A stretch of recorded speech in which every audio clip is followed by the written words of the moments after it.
Salam sejahtera bagi kita semua, saudara-saudaraku yang kekasih. Mari kita kembali memasuki satu renungan di dalam firman Tuhan. Mari kita berdoa. Bapa di sorga, Bapa di dalam Yesus Kristus, bila Roh Kudus sungguh-sungguh akan memberikan pengertian hikmat bagi kami untuk memahami firman yang akan kami renungkan saat ini. Dalam nama Yesus Kristus kami berdoa. Amin. Firman Tuhan untuk hari ini Sabtu 7 Juni 2025 tertulis dalam Mazmur 103 ayat 2 dan ayat 4. Pujilah Tuhan hai jiwaku dan janganlah lupakan segala kebaikannya. Dia yang menebus hidupmu dari lubang kubur, yang memahkotai engkau dengan kasih setia dan rahmat.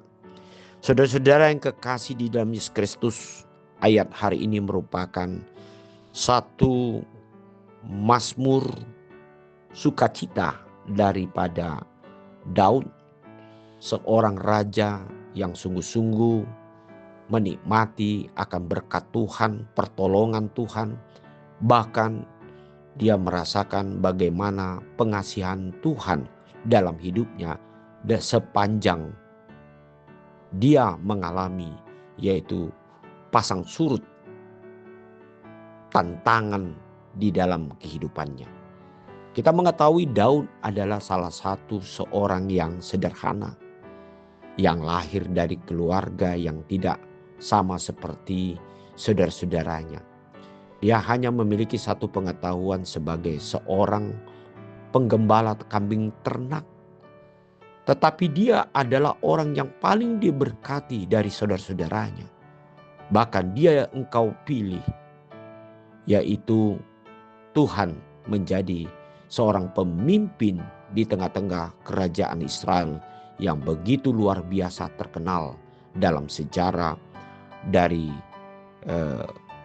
bangsa-bangsa dalam perjanjian lama. Oleh sebab itu, di tengah-tengah kehidupan Daud yang sungguh-sungguh dia mengakui bahwasanya hanya Tuhan adalah penolong bagi hidupnya. Itu sebabnya dia mengatakan, pujilah Tuhan hai jiwaku, dan jangan lupakan segala kebaikannya. Dengan kata lain, bahwasanya Daud hanya menerima kebaikan Tuhan, dan Daud hanya menerima belas kasihan dan pertolongan di dalam pekerjaan dia sepanjang dia memimpin bangsa Israel menuju kepada bangsa yang penuh dengan berkat.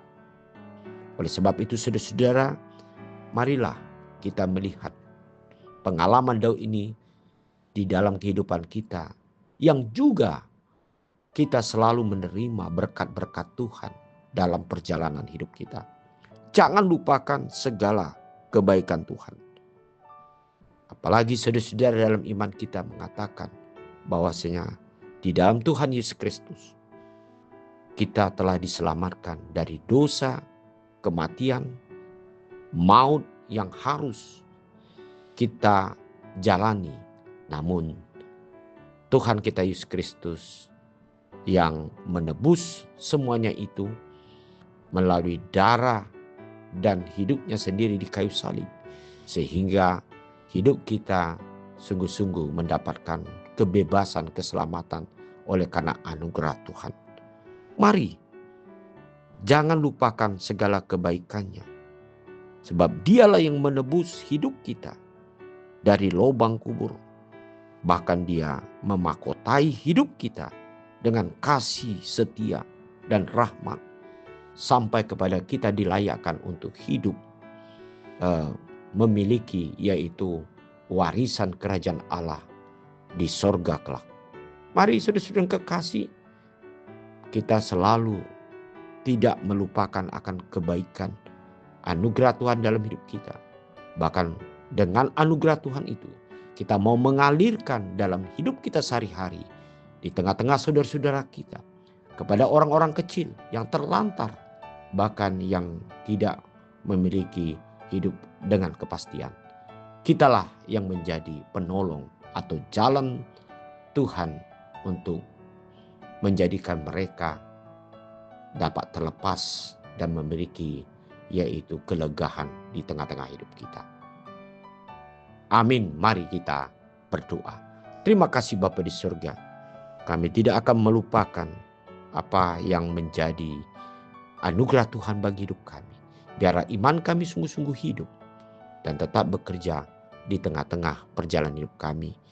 Sehingga kami sungguh-sungguh menjadi anak-anak-Mu yang setia dan tahu berterima kasih kepadamu. Dalam nama Yesus Kristus kami berdoa. Amin.